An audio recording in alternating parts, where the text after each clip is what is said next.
like a game. Look at us.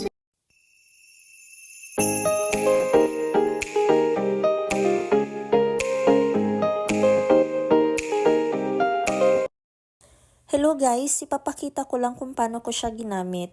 Nagamit ko na to last 2 days ago, nagawan ko na nga to ng video. Check my profile na lang at ito na nga, hindi ko na-expect na may effect talaga siya. At ayan, may kaliskis talaga siya, nagpipil at nag-exfoliate talaga siya. Hindi ko akalain na ganito pala. Akala ko wala siyang effect sa akin kasi nung una, parang wala akong nakikitang sign na may peel siya. Pero nung after 2 days, habang naglalakad ako, hindi ko akalain na totoo pala siya, nag-exfoliate talaga siya. And ang dami niyang peel, ang dami niyang kaliskis. Ayan, nagigigil ako, talagang tinatanggal ko siya. And hindi naman siya masakit or mahapde. At ito na nga, ipapakita ko yung used ko. Kasi meron pa siyang naiiwan sa loob na parang moisturizer.